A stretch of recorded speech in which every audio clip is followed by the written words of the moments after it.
ಈ ದಿನಕ್ಕೆ ಸ್ವಾಗತ. ನಾನು GM ಪವಿತ್ರ. ಭಾರತೀಯ ರಾಜಕೀಯದಲ್ಲಿ ವಿವಾದಗಳಿಗೆ ಎಂದೂ ಕೊರತೆನೇ ಇಲ್ಲ. ಆದರೆ ಕೆಲವರು ಆ ವಿವಾದಗಳನ್ನ ತಮ್ಮದೇ ಎಂಬಂತೆ ಸೃಷ್ಟಿಸೋದು ಅವರ ವೈಶಿಷ್ಟ್ಯ.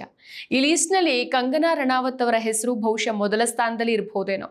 ಕಂಗನಾ ರಣಾವತ್ ಇದ್ದಲ್ಲಿ ವಿವಾದ ಇದ್ದೇ ಇರುತ್ತೆ. ಈ ಹಿಂದೆ ದಿಲ್ಲಿಯ ರೈತ ಚಳವಳಿ ಬಗ್ಗೆ ವಿವಾದಾತ್ಮಕ ಹೇಳಿಕೆಯನ್ನು ಕೊಟ್ಟು ಬಿಜೆಪಿಯ ಮುಜುಗರಕ್ಕೆ ಕಾರಣವಾಗಿದ್ದಂಥ ಚಿತ್ರನಟಿ ಕಮ್ ಸಂಸದೆ ಇದೀಗ ನೀಡಿರುವಂತಹ ಹೇಳಿಕೆ ತೀವ್ರ ವಿವಾದಕ್ಕೆ ಕಾರಣ ಆಗಿದೆ. ಕೇಂದ್ರ ಸರ್ಕಾರ ಮಹಾತ್ಮ ಗಾಂಧಿ ರಾಷ್ಟ್ರೀಯ ಗ್ರಾಮೀಣ ಉದ್ಯೋಗ ಖಾತರಿ ಯೋಜನೆಗೆ ಹೊಸ ಹೆಸರನ್ನು ನೀಡಿರುವ ನಿರ್ಧಾರ ರಾಜಕೀಯ ವಲಯದಲ್ಲಿ ತೀವ್ರ ವಿವಾದಕ್ಕೆ ಕಾರಣ ಆಗಿದೆ.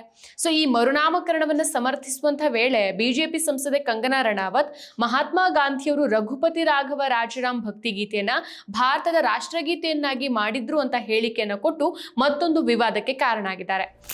How is it an insult for Mahatma Gandhi ji? Mahatma ji जो है श्री राम को लेकर जो है रघुपति राघव राजा राम को लेकर उन्होंने एक नेशनल एंथम बनाया था जिससे उन्होंने पूरे देश को जो है संगठित किया था.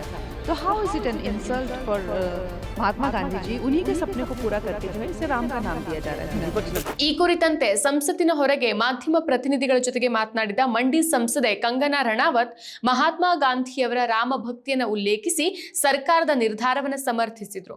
ಇದಕ್ಕೆ ರಾಮ್ಜಿ ಅಂತ ಹೆಸರಿಟ್ರೆ ಗಾಂಧೀಜಿಗೆ ಹೇಗೆ ಅವಮಾನ ಮಾಡಿದಂತಾಗತ್ತೆ ಅಂತ ಪ್ರಶ್ನಿಸಿದ ಇವರು ದೇಶದಲ್ಲಿ ಏಕತೆಯನ್ನು ಹೆಚ್ಚಿಸೋಕೆ ಮಹಾತ್ಮ ಗಾಂಧಿ ರಘುಪತಿ ರಾಘವ ರಾಜರಾಮ್ ಗೀತೆಯನ್ನ ರಾಷ್ಟ್ರಗೀತೆಯನ್ನಾಗಿ ಮಾಡಿದ್ರು. ಆದ್ರಿಂದ ರಾಮನ ಹೆಸರಿನಿಂದ ಯೋಜನೆಯನ್ನ ಕರೆಯೋದು ಗಾಂಧಿಯ ಕನಸನ್ನ ಈಡೇರಿಸಿದಂತಾಗತ್ತೆ ಹೊರತು ಅವಮಾನ ಮಾಡಿದ ಹಾಗಾಗೋದಿಲ್ಲ ಅಂತ ಹೇಳಿದ್ದಾರೆ.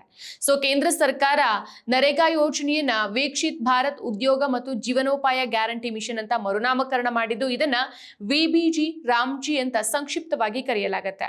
ಸೊ ಯೋಜನೆಯ ಹೆಸರಿನಿಂದ ಮಹಾತ್ಮ ಗಾಂಧಿಯವರ ಹೆಸರನ್ನ ತೆಗೆದುಹಾಕ್ತಾ ಇರೋದಕ್ಕೆ ಕಾಂಗ್ರೆಸ್ ಸೇರಿದಂತೆ ಹಲವು ವಿರೋಧ ಪಕ್ಷಗಳು ರಾಷ್ಟ್ರಪಿತನಿಗೆ ಮಾಡಿದ ಅವಮಾನ ಅಂತ ಈಗಾಗಲೇ ಆರೋಪಿಸಿದೆ. ಕಂಗನಾ ರಣಾವತ್ ಅವರು ಚಿತ್ರರಂಗದಿಂದ ರಾಜಕೀಯಕ್ಕೆ ಧುಮುಕಿದ್ರು. 2021ರಲ್ಲಿ ಬಿಜೆಪಿಯ ಟಿಕೆಟ್ನಲ್ಲಿ ಹಿಮಾಚಲ್ ಪ್ರದೇಶದ ಮಂಡಿ ಕ್ಷೇತ್ರದಿಂದ ಸಂಸದರಾಗಿ ಆಯ್ಕೆಯಾಗಿದ್ದಾರೆ. ಆದ್ರೆ ಇವರ ರಾಜಕೀಯ ಜೀವನ ಚಿತ್ರರಂಗದ ಹಾಗೆ ಡ್ರಾಮಾಟಿಕ್ ಆಗಿದೆ. ರೈತರ ಚಳುವಳಿ, ಬಾಲಿವುಡ್ ನಟರ ವಿಮರ್ಶೆ, ರಾಜಕೀಯ ನಾಯಕರ ಮೇಲಿನ ಆರೋಪ ಇವೆಲ್ಲನೂ ಸಹ ಅವರ ಹೇಳಿಕೆಗಳಲ್ಲಿ ಕಂಡುಬರುತ್ತೆ. ಸೊ ಕಂಗನಾ ರಣಾವತ್ ಮಾಡ್ಕೊಂಡಿರುವಂತಹ ಕಾಂಟ್ರವರ್ಸಿಗಳು ಒಂದೆರಡಲ್ಲ. ಈ ಹಿಂದೆ ಬಾಂಗ್ಲಾದೇಶದ ಹಿಂಸಾಚಾರವನ್ನ ಪಂಜಾಬ್ನ ರೈತರ ಆಂದೋಲನಕ್ಕೆ ಜೋಡಿಸೋ ಮೂಲಕ ಕಂಗನಾ ಇಕ್ಕಟ್ಟಿನಲ್ಲಿ ಸಿಲುಕಿದ್ರು. ಕೇಂದ್ರ ಸರ್ಕಾರದ ಹೊಗಳಿಕೆಯಲ್ಲಿ ಮುಳುಗಿದ್ದ ಕಂಗನಾ ರೈತರ ಬಗ್ಗೆ ಅವಹೇಳನಕಾರಿಯಾಗಿ ಹೇಳಿಕೆ ಕೊಡುವ ಮೂಲಕ ದೇಶದ ಅನ್ನದಾತರನ್ನ ಕೆರಳಿಸಿದ್ರು. ಪಂಜಾಬ್ನಲ್ಲಿ ರೈತರ ಹೆಸರಲ್ಲಿ ಗೂಂಡಾಗಳು ಹಿಂಸಾಚಾರವನ್ನು ಹರಡ್ತಿದ್ದಾರೆ ಅಂತ ಕಂಗನಾ ರಣಾವತ್ ಸಂದರ್ಶನದಲ್ಲಿ ಹೇಳಿದ್ರು. ಮತ್ತು ಕೊಲೆಗಳು ನಡೀತಾ ಇದ್ವು. ನಮ್ಮ ನಾಯಕತ್ವ ಬಲವಾಗಿಲ್ಲದಿದ್ರೆ ರೈತರ ಆಂದೋಲನದ ಸಮಯದಲ್ಲಿ ಪಂಜಾಬನ್ನ ಬಾಂಗ್ಲಾದೇಶವನ್ನಾಗಿ ಮಾಡಲಾಗ್ತಾ ಇತ್ತು. ಕೃಷಿ ಮಸೂದೆಯನ್ನ ಹಿಂಪಡೆಯಲಾಯಿತು. ಇಲ್ಲದೆ ಇದ್ದಿದ್ರೆ ಈ ಗೂಂಡಾಗಳಿಗೆ ಬಹಳ ದೊಡ್ಡ ಯೋಜನೆ ಇತ್ತು. ಅವರು ದೇಶದಲ್ಲಿ ಏನ್ ಬೇಕಾದ್ರೂ ಮಾಡಬಹುದಿತ್ತು ಅಂತ ಹೇಳಿ ರೈತರ ಆಕ್ರೋಶಕ್ಕೆ ಕಾರಣ ಆಗಿದ್ರು.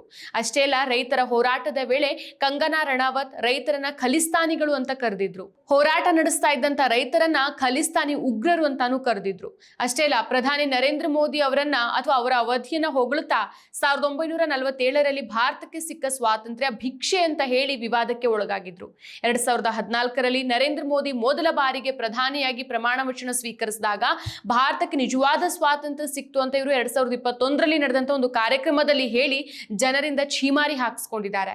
ಇನ್ನು 2020ರಲ್ಲಿ ಬಾಲಿವುಡ್ ಮಾಫಿಯಾಗಿಂತ ಮುಂಬೈ ಪೊಲೀಸರು ನನಗೆ ಹೆಚ್ಚು ಕಿರುಕುಳ ಕೊಟ್ಟಿದ್ದಾರೆ ಅಂತ ಹೇಳಿದ್ರು. ಸೊ ಇವರು ಮುಂಬೈಯನ್ನ ಪಾಕ್ ಆಕ್ರಮಿತ ಕಾಶ್ಮೀರಕ್ಕೆ ಹೋಲಿಸಿದ್ರು.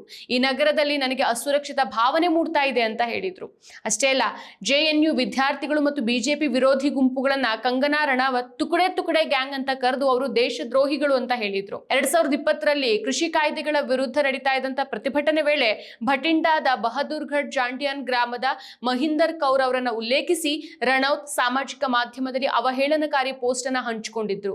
ಪ್ರತಿಭಟನೆಯಲ್ಲಿ ಭಾಗವಹಿಸಿದಂತ ವೃದ್ಧ ಮಹಿಳೆಯೊಬ್ಬರ ಛಾಯಾಚಿತ್ರವನ್ನ ಒಳಗೊಂಡ ಪೋಸ್ಟ್ಗೆ ರಣೌತ್ ಕಮೆಂಟ್ ಮಾಡಿ ಪ್ರತಿಭಟನೆಯಲ್ಲಿ ಭಾಗವಹಿಸುವವರಿಗೆ ಹಣ ನೀಡಲಾಗ್ತಾ ಇದೆ ಅಂತ ಹೇಳಿದ್ರು. ವಯಸ್ಸಾದ ರೈತ ಮಹಿಳೆ ಮಹಿಂದರ್ ಕೌರ್ ಅವರನ್ನ ದಿಲ್ಲಿಯ ಶಾಹೀನ್ ಬಾಗ್ CAA ವಿರೋಧಿ ಚಳುವಳಿಯಲ್ಲಿ ಮುಂಚೂಣಿಯಲ್ಲಿದ್ದ ಬಿಲ್ಕಿಸ್ ಬಾನು ಅಂತ ತಪ್ಪಾಗಿ ಗುರುತಿಸಿ ಪ್ರತಿಭಟನೆಗಳಿಗೆ ₹100 ಇವರು ಲಭ್ಯ ಅಂತ ವ್ಯಂಗ್ಯವಾಗಿ ತಮ್ಮ ಎಕ್ಸ್ನಲ್ಲಿ ಪೋಸ್ಟ್ ಮಾಡ್ಕೊಂಡಿದ್ರು. ಇದಕ್ಕೆ ಆಕ್ರೋಶ ವ್ಯಕ್ತವಾದ ಹಿನ್ನೆಲೆಯಲ್ಲಿ ಆ ಪೋಸ್ಟ್ ಅನ್ನ ಡಿಲೀಟ್ ಮಾಡ್ತಾರೆ. ಅಷ್ಟೇ ಅಲ್ಲ, ನೇತಾಜಿ ಸುಭಾಷ್ ಚಂದ್ರ ಬೋಸ್ ಅವರನ್ನ ಸ್ವತಂತ್ರ ಭಾರತದ ಮೊದಲ ಪ್ರಧಾನಿ ಅಂತ ಹೇಳ್ತಾರೆ.